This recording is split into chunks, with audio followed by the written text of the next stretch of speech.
The air crackled with anticipation. Inside the grand halls of the International Court of Justice at The Hague, a profound sense of gravity hung in the air. All eyes were fixed on the panel of judges, their faces etched with the weight of the decision they were about to deliver. South Africa's urgent plea echoed in the chamber, an appeal to halt Israel's devastating military operations in Rafah, a densely populated Palestinian city in the Gaza Strip. The world watched, holding its breath. The court's verdict held the potential to reshape the geopolitical landscape, to redefine the boundaries of international law, and to deliver a glimmer of hope to a region teetering on the precipice of despair. At stake were not just legal principles, but the lives of countless civilians trapped in a conflict that seemed to know no bounds. South Africa's case, brought under the Genocide Convention, argued that Israel's actions constituted a breach of international law, amounting to war crimes and crimes against humanity. They painted a harrowing picture of indiscriminate bombardment, of families torn apart, and of a humanitarian crisis spiraling out of control. Their legal team, a formidable force in international law, presented a compelling case, their arguments underpinned by a deep sense of moral conviction. Israel, for its part, mounted a staunch defense, their legal representatives arguing that their actions were justified on the grounds of self-defense against Hamas, the militant group controlling Gaza.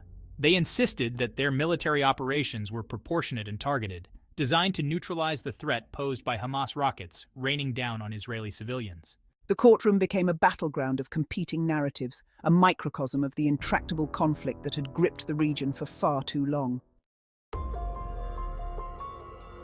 The legal arguments presented by both sides were complex and multifaceted, reflecting the intricate tapestry of international law and the deeply polarized nature of the Israeli-Palestinian conflict. South Africa, invoking the Genocide Convention, argued that Israel's actions in Rafah constituted a deliberate and systematic attempt to destroy, in whole or in part, the Palestinian population. They pointed to the disproportionate use of force, the targeting of civilian infrastructure, and the widespread displacement of Palestinian civilians as evidence of genocidal intent. Israel countered by arguing that its actions were necessary to protect its citizens from Hamas rocket attacks, which they argued amounted to war crimes. They insisted that they had taken all feasible precautions to minimize civilian casualties and that their operations were directed solely at legitimate military targets. Their legal team emphasized the right to self-defense enshrined in the UN Charter, arguing that Israel was well within its rights to respond to what they deemed an existential threat.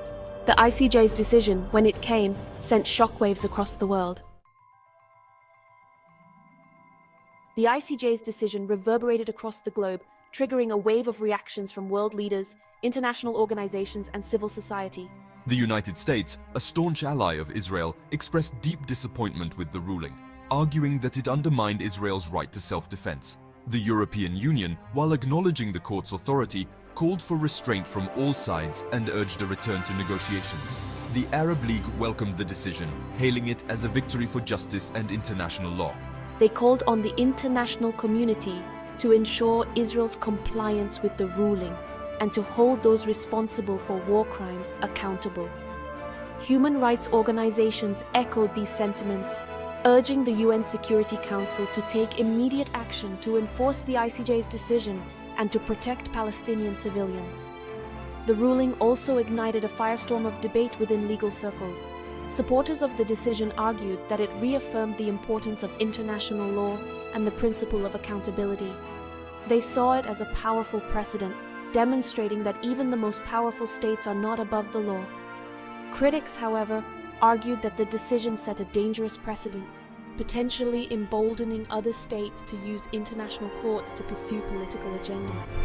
The ICJ's decision also had significant implications for the Israeli-Palestinian conflict. For Palestinians, the ruling was a source of hope, a sign that the international community was finally willing to hold Israel accountable for its actions.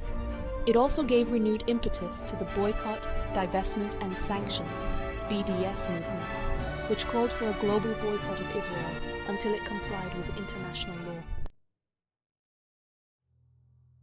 The ICJ's decision placed the UN Security Council in a precarious position. As the organ responsible for maintaining international peace and security, the Council had a moral and legal obligation to enforce the court's ruling. However, the Council was deeply divided on the Israeli-Palestinian conflict, with the United States consistently using its veto power to shield Israel from censure.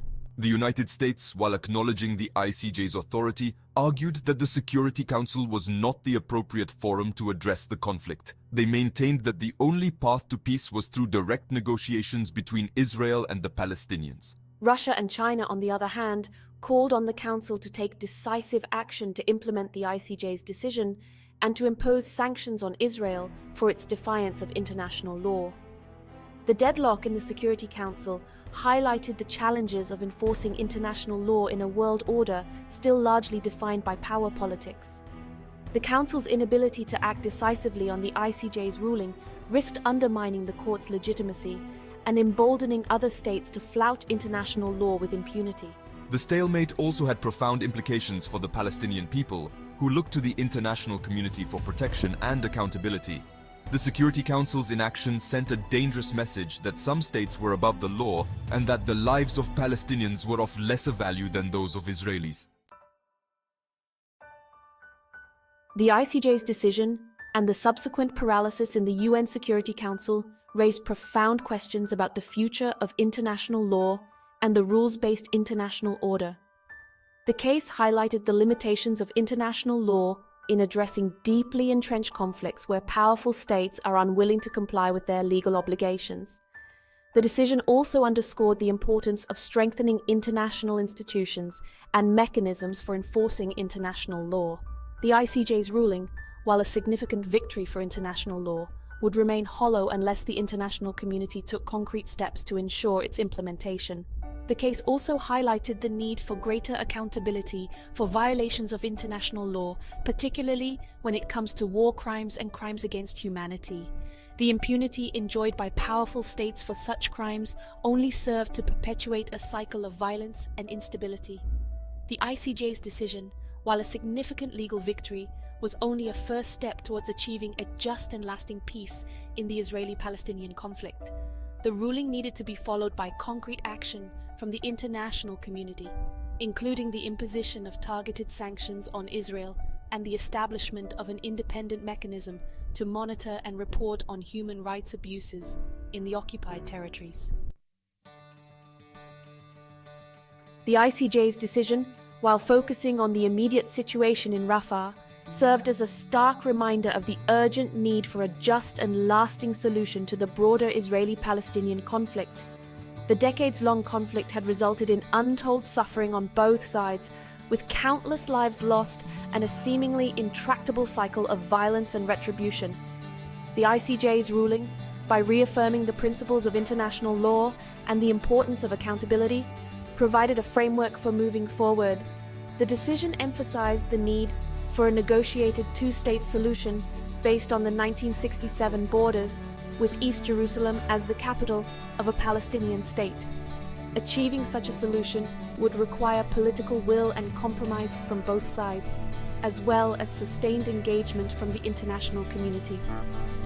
The international community had a moral and legal obligation to pressure both Israel and the Palestinians to return to the negotiating table and to create the conditions conducive to a just and lasting peace. The ICJ's decision, while just one chapter in the long and complex history of the Israeli-Palestinian conflict, offered a glimmer of hope. It demonstrated that even in the darkest of times, international law could serve as a beacon of hope and a catalyst for change. The path to peace would be long and arduous, but the ICJ's ruling served as a timely reminder that justice, accountability, and the pursuit of peace must remain paramount.